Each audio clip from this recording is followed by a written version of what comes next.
किसी अपराध के आरोप या सजा के आधार पर किसी व्यक्ति की संपत्ति को बुलडोजर के द्वारा गिराना उचित है या अनुचित है?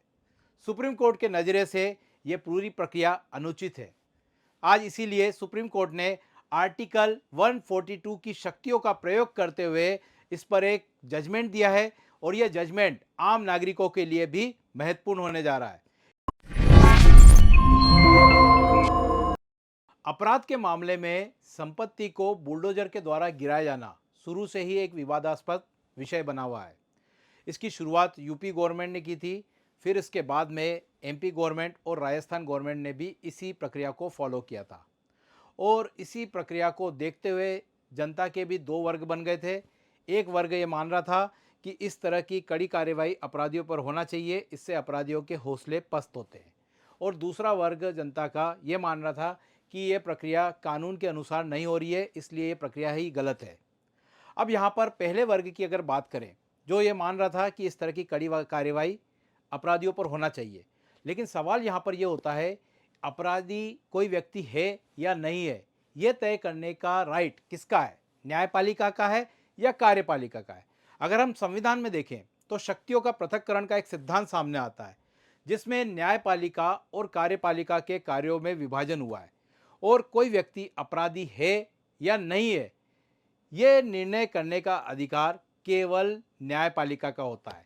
लेकिन जब हम देखते थे कि संपत्तियों को जब बुलडोजर के द्वारा गिराया जा रहा था, तो वहां पर ऐसा प्रतीत हो रहा था कि कार्यपालिका ही न्यायपालिका का कार्य कर रही है और किसी व्यक्ति को उसकी पूरी प्रक्रिया को निपटाए बिना ही दोषी डिक्लेयर कर रही थी। और कहीं ना कहीं यह एक तरह से न्यायपालिका के अधिकारों पर अतिक्रमण कर रही थी, जिसका निर्णय आज सुप्रीम कोर्ट ने अपने जजमेंट में भी दिया है। इस पूरे घटनाक्रम को हम एग्जाम के पॉइंट ऑफ व्यू से डिटेल में देखेंगे। इसमें हम सुप्रीम कोर्ट के जजमेंट पर भी नज़र डालेंगे। साथ ही साथ हम बैकग्राउंड में आर्टिकल 142 जिसकी शक्तियों का प्रयोग करते हुए सुप्रीम कोर्ट ने जजमेंट दिया है, इसका क्या महत्व है, उस पर भी हम डिटेल में एनालिसिस करेंगे। सबसे पहले हम आज के सुप्रीम कोर्ट के जजमेंट को देखते हैं। इस जजमेंट को न्यायमूर्ति BR गवई और KV विश्वनाथन के द्वारा दिया गया। इस जजमेंट की शुरुआत कुछ अच्छी पंक्तियों से होती है, जिसमें लिखा है कि अपना घर हो, अपना आंगन हो, इस ख्वाब में हर कोई जीता है। इंसान के दिल की ये चाहत है कि एक घर का सपना कभी ना छूटे। पूरे जजमेंट का मर्म इन पंक्तियों में ही निकल कर आ जाता है। इन पंक्तियों को ही सुप्रीम कोर्ट ने अपने जजमेंट में टेक्निकल भाषा में कहा है कि किसी व्यक्ति का अपने खुद के घर का या अपने खुद के आंगन का जो अधिकार होता है, वो एक तरह से आर्टिकल 21 के तहत जीवन जीने के अधिकार के तहत ही महत्वपूर्ण मौलिक अधिकार है। ये तो हो गई सुप्रीम कोर्ट के जजमेंट की कुछ बेसिक बातें। लेकिन यहाँ पर हम पूरे जजमेंट में सुप्रीम कोर्ट के द्वारा क्या क्या महत्वपूर्ण टिप्पणियाँ की गई है, जो आपके एग्जाम के पॉइंट ऑफ व्यू से महत्वपूर्ण होने जा रही है, उसको हम देखते हैं। यहाँ पर मैं बता देता हूँ कि सुप्रीम कोर्ट की वेबसाइट में आपको ये पूरा जजमेंट 95 प्लस पेज में अवेलेबल हो जाएगा। लेकिन ये पूरा जजमेंट आपको पढ़ने की ज़रूरत नहीं है, आपको जो मेन की पॉइंट है वही देखना है। ठीक है, तो यहाँ पर अगर हम मेन की पॉइंट पे देखें तो 5 की पॉइंट सामने आते हैं इस पूरे जजमेंट में। पहला की पॉइंट है कि कार्यपालिका की शक्ति पर नियंत्रण आवश्यक है। इस जजमेंट के पीछे जो मर्म है वो यह है कि कार्यपालिका की शक्ति पर नियंत्रण आवश्यक है।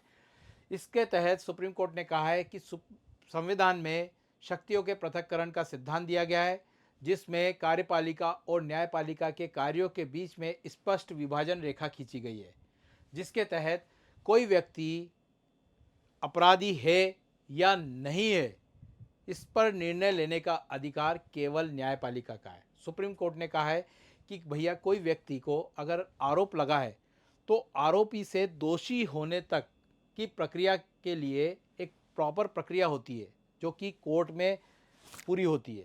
कोर्ट में आपको मालूम होगा कि किसी व्यक्ति पर अगर आरोप लगता है तो उसके लिए गवाह बुलाए जाते हैं, उसके लिए एविडेंस जुटाए जाते हैं और पूरी प्रक्रिया के पालन के बाद में ही किसी व्यक्ति को दोषी या दोष मुक्त डिक्लेयर किया जाता है।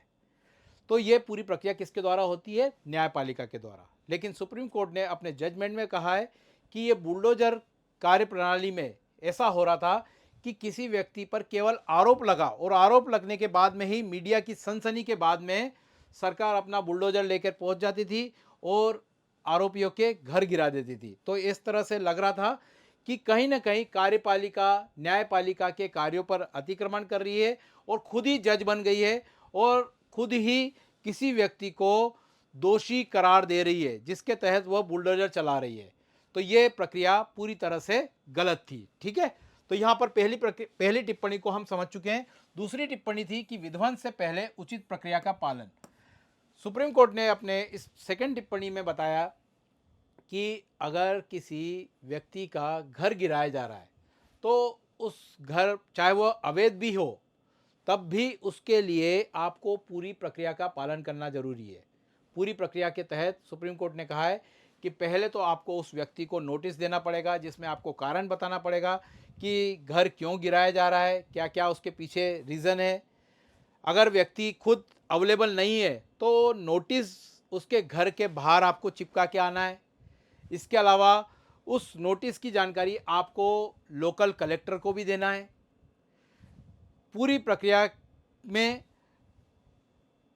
जो व्यक्ति जिसका घर के लिए ये कार्यवाही हो रही है, उस व्यक्ति को 15 दिन का प्रॉपर आपको टाइम देना है, जिसके तहत वह उस प्रक्रिया के लिए अब जवाब दे सके या कोई प्रक्रिया उसको अगर करना है तो उसके लिए उसको प्रॉपर टाइम मिल सके, ठीक है? अब बात आती है कि जब प्रक्रिया शुरू करना हो, तो प्रक्रिया शुरू करने में भी ये होगा कि जो जो अधिकारी कर्मचारी उस पूरी प्रक्रिया को अंजाम देने के लिए जाएंगे, तो उनका नाम रजिस्टर्ड होगा, पूरी प्रक्रिया की वीडियोग्राफी होगी। इसलिए क्योंकि अगर मान लो कि ये प्रक्रिया अगर गलत होती है, तो गलत प्रक्रिया होने पर जो घर तोड़ा गया है, उस घर को बनाने में जो भी मुआवजा देना होगा, वो दोषी अधिकारी और कर्मचारी जिन्होंने इस प्रक्रिया को अंजाम दिया है, उनके निजी खर्च से ही दिया जाएगा। तो ये पूरी प्रक्रिया अपनी गाइडलाइन में सुप्रीम कोर्ट ने इस अपने जजमेंट में पूरी तरह से बताई है, ठीक है? तो सेकंड टिप्पणी को आप समझ चुके होंगे। थर्ड में अगर हम देखें तो महत्वपूर्ण है कि आरोपियों के अधिकारों की सुरक्षा। सुप्रीम कोर्ट ने अपनी तीसरी टिप्पणी काफ़ी महत्वपूर्ण कही है।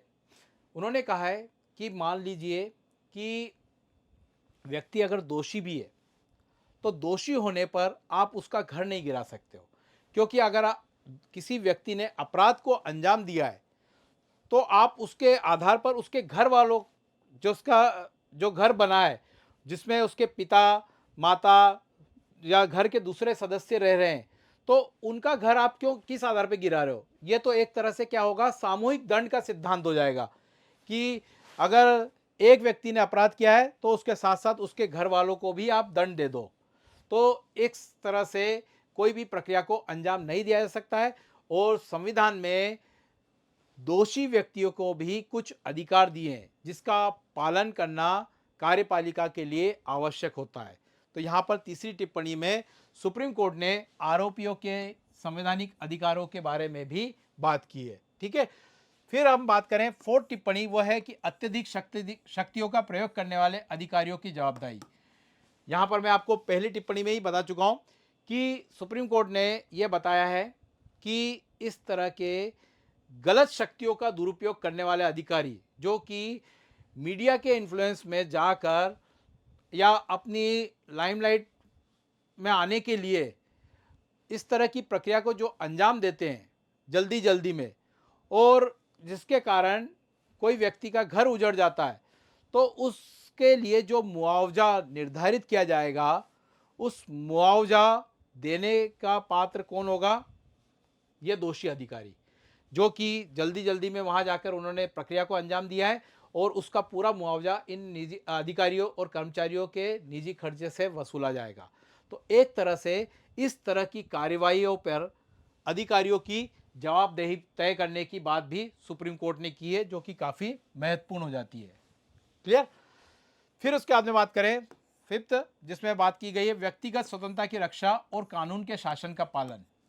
यहाँ पर सुप्रीम कोर्ट ने अपनी पांचवी टिप्पणी में कहा है कि किसी का घर गिराना है या नहीं गिराना है, ये सारी प्रक्रिया कानून के दायरे में होना चाहिए, संविधान के दायरे में होना चाहिए, क्योंकि अगर आपने जो संविधान की दी हुई प्रक्रिया का आप उल्लंघन करते हो, तो एक तरह से ये अराजकता वाली स्थिति हो जाती है। इसका मतलब ये है कि जिसके पास ताकत है उसी के पास अधिकार है। तो ये प्रक्रिया एक तरह से गलत आचरण को प्रस्तुत करती है। सुप्रीम कोर्ट ने अपनी 5वीं टिप्पणी में इसी बात को बताया है। ये तो था सुप्रीम कोर्ट का जजमेंट जो आज आया है। अब हमारी एग्जाम के पॉइंट ऑफ व्यू से सबसे महत्वपूर्ण पार्ट वह है आर्टिकल 142, जिसके तहत ही सुप्रीम कोर्ट ने अपना जजमेंट दिया है। आर्टिकल 142 आपको मालूम होगा कि भारतीय संविधान में पार्ट 5 में आर्टिकल 124 से लेकर 147 तक के आर्टिकल सुप्रीम कोर्ट से संबंधित है। यह भी एग्जाम के पॉइंट ऑफ व्यू से महत्वपूर्ण है ना। यह भी पूछा जा सकता है कि सुप्रीम कोर्ट का उल्लेख कौन से पार्ट में किया गया है। वह है पार्ट 5 में, कौन से आर्टिकल से कौन से आर्टिकल तक, 124 से 147 तक। ठीक है, अब आर्टिकल 142 को मैं आपको एक्सप्लेन करता हूँ। देखिए, आर्टिकल 142 ये कहता है कि सुप्रीम कोर्ट के पास कोई पेंडिंग वाला मामला है या कोई ऐसा मामला है जिस पर पूर्ण न्याय करना आवश्यक है। अब पूर्ण न्याय करना तो आवश्यक है, लेकिन उस मामले पर कोई कानून नहीं है या कानून है भी तो अपर्याप्त है। तब उस केस में सुप्रीम कोर्ट क्या करेगा, कोई आदेश या डिक्री को पारित कर देगा। किस लिए? पूर्ण न्याय को सुनिश्चित करने के लिए। और पूर्ण न्याय क्यों सुनिश्चित करना है? क्योंकि न तो उस पर कानून है या कानून है भी तो वो क्या है, अपर्याप्त है। तो यहाँ पर आप आर्टिकल 142 समझ गए। तो ऐसे मामलों में क्या करता है सुप्रीम कोर्ट, आदेश या डिक्री पारित करता है। अच्छा, ये आदेश और जो डिक्री पारित सुप्रीम कोर्ट के द्वारा की जाती है, ये एक तरह से इस तरह से कार्य करती है कि जैसे संसद के द्वारा कोई कानून को पारित किया गया है। इसका मतलब यह है कि ये पूरे देश में ये आदेश लागू होता है। अच्छा, अब आप क्वेश्चन पूछेंगे कि सर, कानून बनाने का राइट तो संसद के पास है। जी हाँ, बिल्कुल है, लेकिन मैंने आपको पहले ही बताया है कि आर्टिकल 142 का यूज़ तब हो रहा है जब संसद ने या तो उस पर पर्टिकुलर मामले पर कोई कानून नहीं बनाया या कानून बनाया भी है तो वो अपर्याप्त है। इसीलिए तो सुप्रीम कोर्ट ने 142 के तहत आदेश या डिक्री पारित किया है। तो फिर संसद के अधिकारों पर यह अतिक्रमण होगा क्या? बिल्कुल नहीं। ये जो जजमेंट सुप्रीम कोर्ट ने पारित किया है ये तब तक लागू रहेगा जब तक कि संसद कोई भी इस पर कानून नहीं बना देती है। इसका मतलब यह है कि बुलडोजर जस्टिस पर अगर संसद कोई कानून पारित कर देती है तो फिर वो कानून पूरे देश पर लागू हो जाएगा।